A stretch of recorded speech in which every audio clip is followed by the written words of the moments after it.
जो एक्सरसाइज है 7.4 वो डिस्कस करेंगे और ये कॉम्बिनेशन पे डिपेंड करती है, बेस्ड ऑन कॉम्बिनेशन।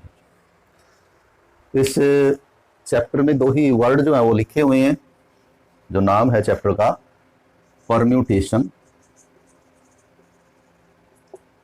कॉम्बिनेशन। यहां तो हमें एक्सरसाइज वाइज तो बड़ा इजीली समझ में आ जाता है कि ये परम्यूटेशन की है एनपीआर से करेंगे, ये कॉम्बिनेशन की एनसीआर से करेंगे, लेकिन एग्जाम में फिर हमें इन दोनों में डिफ्रेंशिएट करना थोड़ा सा कई बार मुश्किल लगता है कि ये परम्यूटेशन का है, ये कॉम्बिनेशन का है। तो उसमें फिर हमें क्या सोचना है, पहले भी बार बार बताया है कि यदि अरेंजमेंट है, और अरेंजमेंट का मतलब चीजों को आगे पीछे करने से नई कोई व्यवस्था बनती है, कोई नई परम्यूटेशन बनती है, कोई नई अरेंजमेंट बनती है, फिर तो वो परम्यूटेशन का सवाल है। और अरेंजमेंट की ये बजाय वो है ग्रुपिंग की बात, ग्रुप की बात, तो इसका मतलब वो कॉम्बिनेशन है। थोड़ा सा हम यूं कर सकते हैं कि मान लिया ए बी सी 3 फ्रेंड्स हैं, 3 फ्रेंड्स, और आपको इनको to stand in a row, एक पंक्ति में खड़ा करना है कि how many ways they can stand in a row, कि ये 3 मित्र, 3 friend A B C, how many ways they can stand in a row, एक पंक्ति में वो खड़े हो सकते हैं। तो ये परम्यूटेशन है या कॉम्बिनेशन। तो हमें क्या देखना है कि जब हम उनको रो में खड़ा करते हैं तो ये देखना है कि क्या ए बी सी को आगे पीछे करने से, मान लिया हमने यूं खड़े कर दिए और फिर हमने बी को आगे कर दिया, तो क्या ये डिफरेंट है? तो क्लियरली ये डिफरेंट है। यहाँ ए आगे खड़ा है, यहाँ बी आगे, तो ये दोनों जो है वो अलग है, मीन्स कि ये परम्यूटेशन का क्वेश्चन होगा। लेकिन यदि ये कहे कि how many veg 2 of them can be selected, how many ways 2 of them can be selected, तो अब ये परम्यूटेशन है या कॉम्बिनेशन है, 3 की 3 भी कह सकते थे किस तरह से। तो आप क्या सोचेंगे कि मान लिया हमने ए और बी को सिलेक्ट कर लिया या बी और ए को सिलेक्ट कर लिया, तो क्या ये अलग अलग सिलेक्शन है? तो ये तो सेम है, वही 2 मित्र ये हैं, वही 2 ये हैं, तो ये सेम सिलेक्शन, यानी इनमें आगे पीछे करने से फर्क नहीं पड़ता, ये कहलाती है ग्रुपिंग। करते कैसे हैं? तो परम्यूटेशन हम कर चुके हैं, परम्यूटेशन का सवाल जब भी आए तो आप उसको एनपीआर से कर सकते हैं, और ग्रुप होता है एनसीआर। मीनिंग क्या है? Permutation of N things taken R at a time, ये है grouping of N things taken R at a time. और एनपीआर जो होता है वो तो होता है N factorial divided by N minus R factorial, और एनसीआर होगा N factorial divided by N minus R factorial, ये तो आएगा ही, डिवाइडेड बाई आर फैक्टोरियल और आएगा इसमें एनसीआर में। तो जो हमारी एक्सरसाइज है 7.4 वो एनसीआर से रिलेटेड है, तो सभी क्वेश्चन हम एनसीआर से करेंगे। बड़ी सिंपल एक्सरसाइज है। यहाँ तो जब हम करते हैं, जब हमें पता है कि ये कॉम्बिनेशन की है, हाँ जब हम एग्जाम में करते हैं तो थोड़ा सा वहां आपको सोचना पड़ेगा कि ये कॉम्बिनेशन है या ये परम्यूटेशन है। तो आपको बताया है कि थोड़ा सा इस तरह से आप डिफ्रेंशिएट कर सकते हैं कि जब भी ग्रुपिंग की बात आए कि हम ग्रुप बना रहे हैं तो कॉम्बिनेशन होगा, और जब उनकी अरेंजमेंट है आगे पीछे एडजस्ट करना है तो परम्यूटेशन होगा। तो फर्स्ट क्वेश्चन है, if NC8 is equal to NC2, ये दोनों इक्वल हो, मीनिंग वही है, इसका टोटल थिंग्स हैं n, उनमें से 8 साथ लेके ग्रुप बनाने हैं या उनमें से 2 लेके ग्रुप बनाने हैं। तो what is the value of n, तो n क्या होगा, और उसके बाद फिर n कैलकुलेट करने के बाद NC2 यानी ये कैलकुलेट भी करना है, क्योंकि जितना ये होगा उतना ये होगा, तो इसका मतलब दोनों कैलकुलेट भी करने हैं। तो इसे हम इस रिमार्क्स के साथ कर लें या इस फैक्ट के साथ कर सकते हैं कैलकुलेट बड़ी आसानी से कि NCR और NCN माइनस आर ये इक्वल होती हैं। यदि ऊपर नंबर ऑफ थिंग्स इक्वल हो और यहाँ आर यहाँ n माइनस आर, वो तो हमेशा इक्वल आएगा। जैसे 7C3 किसके बराबर होगा? ऊपर तो 7 ही आएगा क्योंकि n तो इक्वल है, नीचे क्या आना है n माइनस आर, 7 में से ये घटा दीजिए, तो ये दोनों इक्वल होंगे। कैसे इक्वल होंगे? तो एनपीआर की डेफिनेशन लगाइए, वो क्या होती है? वो होती है n factorial divided by n minus R factorial into R factorial, और इधर भी क्या बनेगा n factorial divided by n minus R factorial into R factorial, और ये इक्वल है। कैसे इक्वल है? ऊपर 7 फैक्टोरियल है, नीचे ये 3 फैक्टोरियल है, यहाँ ये 3 फैक्टोरियल हो जाएगा, इधर ये 4 फैक्टोरियल है, इधर ये 4 फैक्टोरियल, सारे इक्वल है। इस हिसाब से हमें कोई पूछे कि 10C3 किसके इक्वल होगा, 10C7 के इक्वल होगा। जब इनका जो जोड़ है वो ऊपर के बराबर हो जाए तो ये इक्वल होंगे, यूं कर सकते हैं सिंपली आप। ये जो आर है इन दोनों का जोड़ यदि जो एन है आपका वो उसके इक्वल हो जाए तो हमेशा जो कॉम्बिनेशन बनेंगे वो इक्वल बनेंगे। तो इस फैक्ट के साथ अब यहां पर हमारा ऊपर तो इक्वल है, तो इसलिए इन दोनों का जो सम है वो n होना चाहिए। तो it this means n will be equal to sum of these two. तो इससे पहले यदि आपको लगे कि ये तो एकदम से सीधा ये कोई ऑब्जेक्टिव की तरफ हमने निकाल दिया, तो आप ये सामने जो लिखा हुआ वो लिख सकते हैं कि we know NCR is always equal to NC(n-R)। ये हमेशा इक्वल होता है। अब इनको कंपेयर करें आप तो क्या आता है, R कितना हो जाएगा, n तो ऊपर है ही दोनों में, तो R यहां हो जाएगा 8 और n-R कितना हुआ, n-R हुआ हमारा 2G, क्योंकि दोनों ऊपर इक्वल हैं n, तो हम इनको ऐसे लिख सकते हैं कि इसको R ये n-R। अब R की वैल्यू यहां रख दें तो n(R) हो गया आपका 8 इज इक्वल टू 2, 8 को आप उधर ले जाएं, 2 + 8 इज इक्वल टू 10, तो ऐसे लिख सकते हैं। वैसे आप सीधा भी लिख सकते हैं कि n will be equal to sum of these two. तो ये इसका, अब इसके बाद n कैलकुलेट करने के बाद ये कहता है NC2 बताओ आएगा कितना। अब n तो हमारा 10 आ गया, तो 10C2 कितना होगा। तो अब इसमें NCR की जो डेफिनेशन अभी हमने की थी कि NCR होता है n factorial divided by n-R into R factorial, तो वो लगा दें। So 10C2 will be equal to 10 factorial divided by 10 minus 2 factorial into 2 factorial, and it will be equal to 10 factorial divided by 2 factorial into 8 factorial। तो 10 को expand कर लेंगे 8 तक, 8 factorial पे क्लोज कर देंगे, नीचे 2 फैक्टोरियल खोल लेंगे और 8 फैक्टोरियल एज इट इज रखेंगे। 8 factorial cancels with 8 factorial, 2 × 5, 5 × 9 is equal to 45 जो है वो फाइनल आंसर होगा इसका।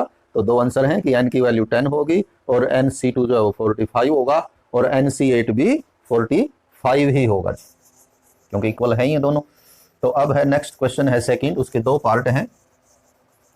तो फर्स्ट पार्ट है उसका इक्वालिटी दी हुई है, रेशो दिया हुआ, बल्कि किसका रेशो 2NC3, सेकंड में दिया हुआ है 2NC3 ratio NC3 is equal to 12/1। Then find the value of n। What is the value of n? तो this means 2NC3 means 2n factorial divided by n-R, यानी कि 2n-3 factorial into R factorial divided by NC3, n factorial divided by n-3 factorial into 3 factorial is equal to 12/1, and it will be equal to, ये नीचे वाला number जो उल्टा हो जाएगा तो ये आपका हो गया 2n factorial divided by 2n-3 factorial into 3 factorial into, ये ऊपर चला जाएगा 3 फैक्टोरियल n-3 फैक्टोरियल और नीचे रह जाएगा आपका n factorial is equal to 12/1। हमने क्या किया, यहाँ NCR की डेफिनेशन लगाई। NCR की डेफिनेशन होती है n factorial n-R factorial into R factorial, और फिर नीचे वाला नंबर जो है आपका इस तरह से ये सोल्व करते आए हम शुरू से ही। तो यहाँ से n आएगा, लेकिन आएगा तभी जब सारे फैक्टोरियल फंक्शन इसमें कैंसिल हो जाएंगे, कोई फैक्टोरियल फंक्शन नहीं बचना चाहिए, तभी आप इसको निकाल पाएंगे। अब देखिए कौन किससे कैंसिल हो सकता है। ऐसा नहीं है कि कहीं ऐसा करें कि n से n फैक्टोरियल से कैंसिल हो गया जी 2 रहा, ऐसा नहीं हो पाएगा। क्यों नहीं हो पाएगा? क्योंकि मान लिया n जो आपका 5 फैक्टोरियल है 5, तो ये n इंटू 2 कितना हो जाएगा 10 फैक्टोरियल। तो आप देखें 10 फैक्टोरियल तो कितनी बड़ी संख्या होती है और 5 फैक्टोरियल तो कंपैरेटिवली छोटी संख्या होगी, तो ऐसे कैंसिल नहीं होगा। तो कौन किससे कैंसिल करेंगे हम? 2n वाला 2n से ही करेंगे। कैसे भला? ये नंबर इस नंबर से 3 कम है, नीचे वाला -3 है, तो 2n को एक्सपेंड करें। जैसे आप 10 फैक्टोरियल को एक्सपेंड करते हो, पहले 10 होता है, फिर एक कम, फिर एक और कम, और इस तरह से, और जहां जी चाहे बंद कर सकते हैं। तो ऐसे ही 2n फैक्टोरियल को एक्सपेंड करें तो पहले 2n आएगा, फिर एक कम हो जाएगा, फिर एक और कम हो जाएगा, और फिर एक और कम हो जाएगा, लेकिन यहाँ बंद कर देंगे इसको, क्योंकि हमारे पास 3 फैक्टोरियल तो आप यहीं कैंसिल कर दें। तो हमारे पास है 2n - 3 फैक्टोरियल है इंटू, तो ये तो हो जाएगा, अब क्या हो जाएगा ये फैक्टोरियल कैंसिल हो जाएंगे जी, तो यहाँ तो बचेगा नहीं। इधर देखें, ये n फैक्टोरियल है, ये n-3, तो इनमें कौन बड़ा है? तो ये नंबर बड़ा है, क्योंकि ऊपर वाला नंबर तो इससे 3 कम है।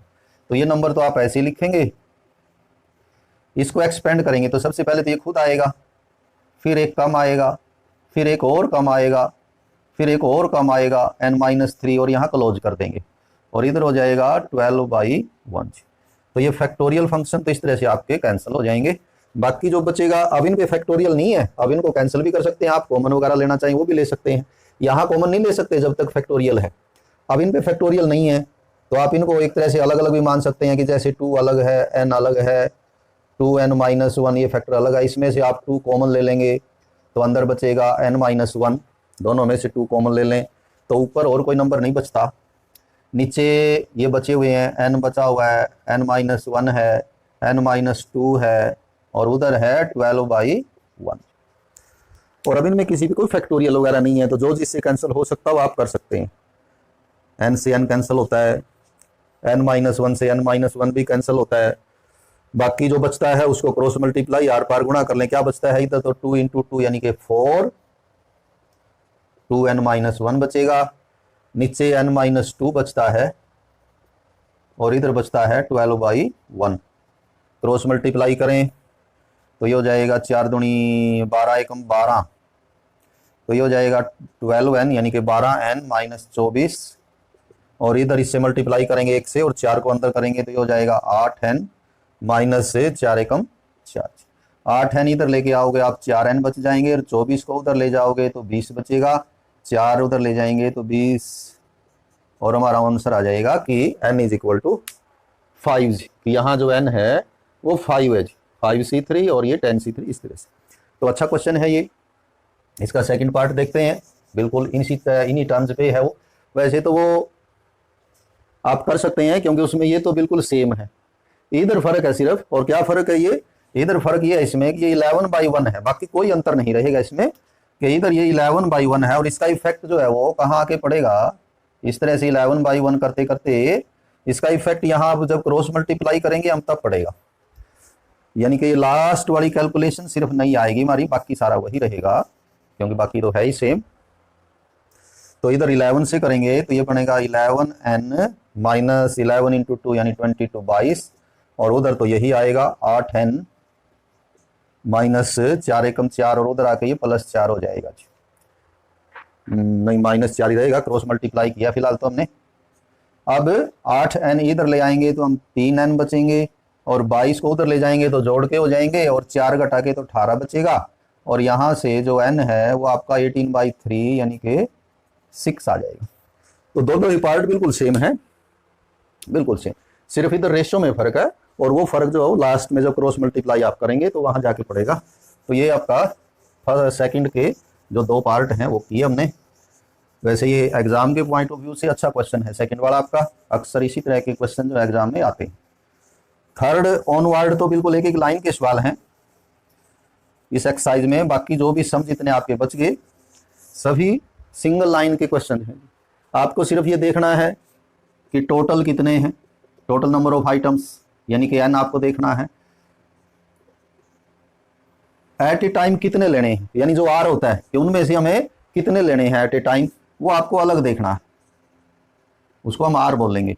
और फिर NCR जो है वो हमारा आंसर हो जाएगा, क्योंकि हमें यहाँ ग्रुपिंग करनी है, वो आप इनमें हर एक में भी देखेंगे। तो थर्ड है, जैसे देखें n क्या है, how many codes can be drawn through 21 points on a circle, कि एक सर्कल है, उस सर्कल के सर्कमफ्रेंस पे 21 पॉइंट है, इस तरह से 21। तो वो कहता है उनको आपस में ज्वाइन करने कर करके इस तरह से हम कितने कोड बना सकते हैं, कितने बनेंगे ये टोटल। तो अब ये P है या अब ये NPR का सवाल है या NCR का सवाल है, कौन सा है वो कैसे आप कंफर्म कर पाएंगे एग्जाम में, कि जैसे आपने इसको ज्वाइन करके एक कोड बनाया है, अब आप इसका उल्टा सोचें कि इसको ज्वाइन करने से क्या कोई नई कोड बनेगी। एक बार और देखें, मान लिया आपने ये पॉइंट और ये पॉइंट ज्वाइन करके ये कोड बना दिया, ये पॉइंट है मान लिया P1, ये है पॉइंट P2। अब आप इसका उल्टा देखेंगे कि क्या P2 को P1 से ज्वाइन करें तो अलग कोड बनेगा, तो सेम ही बनेगा, वही पहले बना है वही अब बना। मतलब कि ये परम्यूटेशन का ना होके किसका क्वेश्चन है, कॉम्बिनेशन का। तो यहां पर n कितना है, n means total points 21, points taken in one code, points used in one code, कि जब हम एक जीवा खींचते हैं, इनको जीवा बोलेंगे, तो कितने पॉइंट यूज होंगे, जैसे इसको आपने इसको ज्वाइन किया तो 2 ही यूज होंगे। सो टोटल कोड्स विल बी, हमने ये फैसला कर चुके हम कि ये कॉम्बिनेशन का सवाल है कि एनसीआर से होगा, हमें सिर्फ एन चाहिए और आर चाहिए, तो एन है 21 और आर है 2, so total codes will be 21C2, और 21C2 will be equal to n factorial divided by n minus r factorial into r factorial, and it will be equal to, ये 19 factorial बचेगा, तो 21 को expand कर लेंगे, 21 20 then 19 पे close कर देंगे। 2 फैक्टोरियल को 2 इंटू 1 लिखेंगे, और ये 19 फैक्टोरियल है ही, तो ये आपका कैंसिल हो जाएगा, 210, और फाइनल आंसर विल बी 210। इस तरह से आप 210 जीवाएं खींच सकते हैं 21 पॉइंटों को मिलाते हुए। तो ये था आपका थर्ड क्वेश्चन। इनमें हमें हर एक क्वेश्चन में यही देखना है कि एन क्या है और आर क्या है। आर का मतलब एक साथ में कितने लेने हैं, और एन का मतलब टोटल कितने हैं। तो देखिए आगे फोर्थ क्वेश्चन क्या है। फोर्थ क्वेश्चन है, in how many ways A team of 3 boys and 3 girls can be selected. मतलब ये तो है कि जो आपको लेने हैं, आपको 3 लड़के लेने हैं, 3 लड़कियां लेनी है एक साथ, तो ये तो आर का काम करेंगे। फ्रॉम 5 बॉयज एंड 4 गर्ल्स, और हमारे पास है total 5 boys 4 girls. Total boys जो हैं वो आपके 5, और टोटल गर्ल्स जो हैं वो हैं जी 4।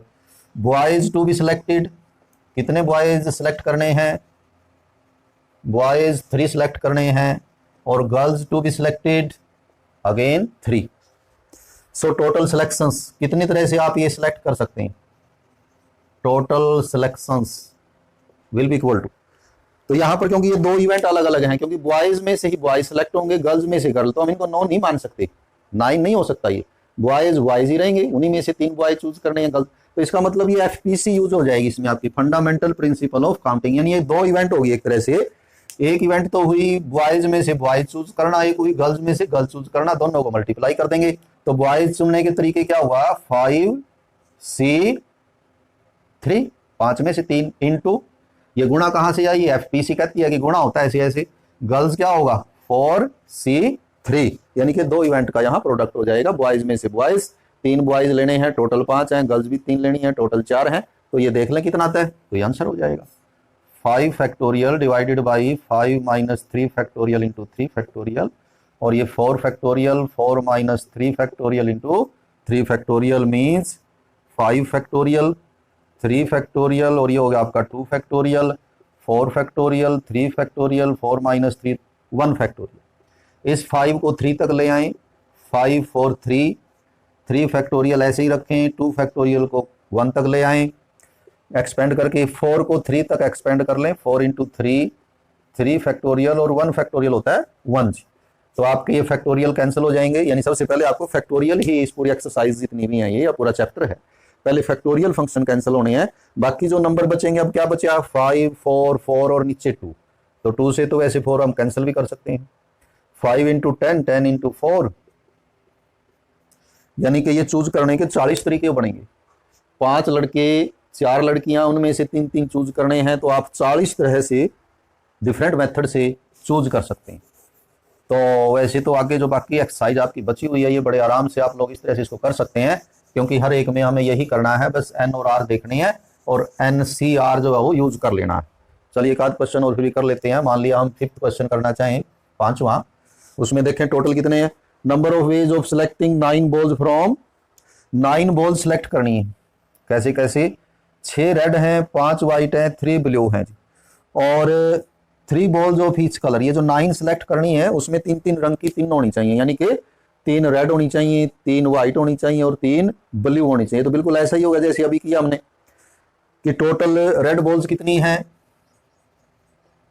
टोटल रेड बॉल्स हैं 6, और total white balls 5, and total blue balls हैं अगेन 5, ये भी 5।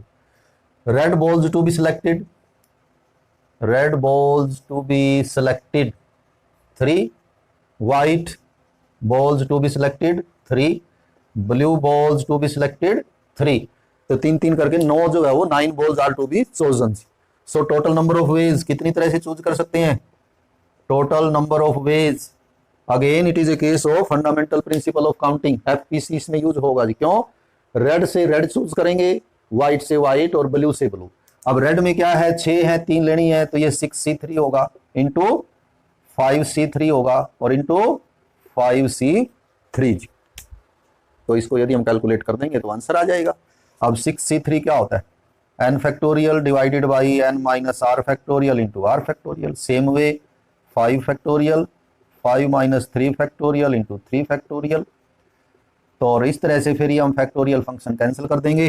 तो ये होगा आपका 6 फैक्टोरियल, 3 और 3 आ जाएगा, 5 factorial 3 into 2 factorial, 5 factorial 3 into 2 factorial. तो 6 फैक्टोरियल को आप 3 तक ले आए, 6 5 4 3. एक 3 को तो एक्सपेंड कर लें 1 तक, एक 3 को ऐसे ही रखें कैंसिलेशन के लिए. यहाँ भी 5 को 3 तक ले आए, 5 4 और 3 फैक्टोरियल. तो ये 3 फैक्टोरियल तो रख लें, 2 फैक्टोरियल को एक्सपेंड कर लें ताकि ये तो कैंसिल ही हो जाएंगे. यहाँ भी यही रहेगा 5 4 3 फैक्टोरियल 3 फैक्टोरियल 2 इंटू 1. बाकी अब ये सारे ही गुण है ऊपर नीचे. तो यहाँ पर आप 3 इंटू 2, ये तो 6 तो कैंसिल ही हो जाएगा, तो यहाँ तो बचेंगे 5 इंटू 4. और यहाँ यदि 2 से कैंसिल करोगे तो यहाँ बचेंगे 5 इंटू 2, गुणा है बीच में ये. और यहाँ यदि हम करेंगे तो ये भी 5 into 2 and it will be equal to 10 10 100. तो ये 2000 हो गया. 5 के 20, 20 पंजे 100, 100 दूनी 200, 200 पंजे 4 दूनी 2000. तो 2000 तरीके से आप ये 9 बॉल्स जो है वो चूज कर सकते हैं और बॉल्स भी बड़ी लिमिटेड नंबर में है. तो ये हमारा 5th क्वेश्चन था. 6th क्वेश्चन है वो और कर लेते हैं क्योंकि वो है ताश के ऊपर. ताश की जो गड्डी होती है, डेक ऑफ प्लेइंग कार्ड्स. ताश को बोलते हैं प्लेइंग कार्ड्स और गड्डी को कहते हैं डेक ऑफ 52 कार्ड्स. तो ये कहते हैं how many ways 5 card combination can be choose. तो हमें 5 कार्ड चूज करने हैं एक बार में 52 में से. और एक कार्ड में 1 एस. एस का मतलब होता है इक्का. हर एक 5 में से एक इक्का होना चाहिए. जो 5 कार्ड आपको चूज करने हैं, 4 कार्ड तो अदर देन एसीज मतलब इक्के के अलावा और एक इक्का होना चाहिए. तो यहाँ भी 2 सिलेक्शन होगी. कैसे? जो इक्के हैं उनमें से इक्का चुना जाएगा और जो इक्के के अलावा कार्ड हैं उनमें से बाकी कार्ड चुने जाएंगे. तो टोटल एसीज कितने हैं? इक्के यानी 4 हैं. और टोटल रिमेनिंग कार्ड्स क्या लें बाकी बचे हुए? कितने कार्ड बच गए? 52 पत्ते होते हैं ताश में, तो बाकी 48. Aces to be chosen. कितने इक्के चूज करने हैं? केवल एक इक्का चूज करना है 4 में से. और नॉन एसिस इक्के के अलावा जो पत्ते चूज करने हैं वो कितने? 5 कार्ड आपको चूज करने हैं और एक तो इक्का हो जाएगा, तो आपको 4 कार्ड और चूज करने हैं. यानी कि 4 इक्के में से एक इक्का चूज करना है और 48 जो बाकी बचे हुए हैं उनमें से 4 कार्ड चूज करने हैं. So total number of ways of selecting 5 cards. ये जो 5 कार्ड या 5 पत्ते हमें सिलेक्ट करने हैं वो कैसे करने हैं? तो यहाँ भी 2 इवेंट होंगी. इक्के में से इक्का सिलेक्ट करेंगे और बाकी में से बाकी कार्ड. तो इक्के हैं 4, सिलेक्ट करना है 1 और बाकी हैं 48 और उनमें से लेने हैं 4. तो ये हमारा आंसर आएगा 4C1 होगा 4 factorial, 4 minus 1 factorial into 1 factorial और इंटू में ये हो जाएगा 48 factorial, 48 minus 4 into 4 factorial. n factorial n minus R factorial into R factorial. तो ये आपका 3 फैक्टोरियल बचेगा. तो 4 को एक्सपेंड कर लेंगे 3 तक. 1 फैक्टोरियल 1 ही होता है. ये 44 44 बचेगा. तो 48 को आप 44 तक ले आए. 48 47 46 45 और 44 फैक्टोरियल यहाँ के बंद करते हैं. नीचे 4 फैक्टोरियल को पूरा एक्सपेंड करें. 4 3 2 1 और 48. तो ये 44 फैक्टोरियल से ये कट जाएगा. बाकी नॉन फैक्टोरियल नंबर्स रह जाएंगे सभी. तो अब इनको कैंसिल करके और मल्टीप्लाई करके आंसर देंगे. कितना आएगा? 4 3 12 दूनी 24, 24 दूनी 48. सिर्फ 2 बचेगा. तो सभी कैंसिल हो गए. तो अब हमारा बचेगा 4 2 47 46 45. तो ये मल्टीप्लाई करके आप इन सभी को तो ये आंसर दे सकते हैं कि इतनी तरह से हम 5 कार्ड जो है वो यानी कि लाखों में आएगा, 5 कार्ड हमें चूज करने हैं, वो इतनी तरह से हम चूज कर सकते हैं। तो इसी के साथ जो बाकी 2-3 क्वेश्चन और इस एक्सरसाइज में है वो भी ऐसे ही है, आप उसमें एन देखें, आर देखें, एनसीआर लगा दें तो बड़ा इजीली कर पाएंगे। तो इसी के साथ हम मानेंगे कि एक्सरसाइज हमारी कंप्लीट होती है। Have a nice day.